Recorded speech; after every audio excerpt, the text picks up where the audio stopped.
The U.S. government continues spending millions of dollars to support freedom of the internet around the world. But is it freedom for all?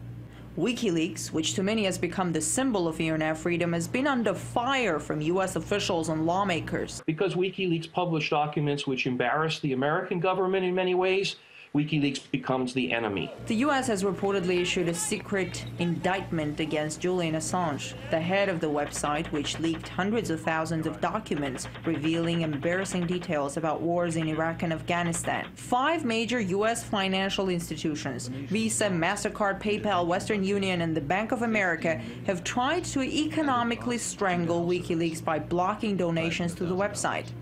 Until recently, Peter Van Buren has served as a Foreign Service officer at the State Department.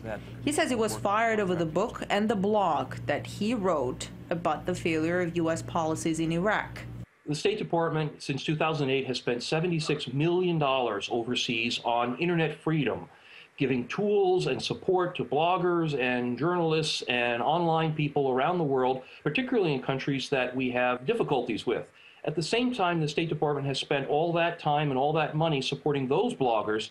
It has found internet freedom to be inconvenient in the form of WikiLeaks and has worked just as hard and spent probably more money trying to shut down free speech that it opposes while supporting free speech that it feels furthers America's own political goals overseas. We call that hypocrisy. But it's not just the leaking websites that the U.S. is after, but also their sources. Critics say this administration has embarked on an unprecedented campaign against whistleblowers. In this culture where this administration is going after whistleblowers in an unprecedented way, we all have an obligation to protect our sources. I have to say that I myself am really nervous about the safety of some of the people that I talk to. As a journalist that covers national security, I'm talking all the time with people that work in the intelligence and the military community. It has sent shockwaves through that community. While trying to stifle inconvenient leaks at home, the U.S. perceives the internet and social networking platforms as major tools for spreading democracy and spends millions of dollars to help people in the Middle East and China get around internet blocking firewalls.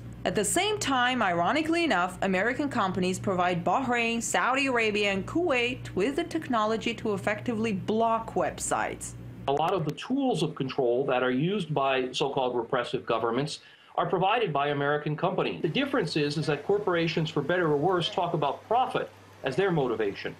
The government, however, the American government, talks about freedom and democracy as its motivation, when in fact, in many ways, it tends to act in the opposite direction. Some argue that left uncontrolled, the export of surveillance and site-blocking tools by American companies could undermine the internet freedom the same way as arms exports undermine peace initiatives. As far as U.S. government efforts to secure internet freedom, there seem to be 2 kinds of freedoms. Freedom that they encourage and freedom that they punish. But is there such a thing as 2 freedoms? I'm Ganesh Chakran reporting from Washington, RT.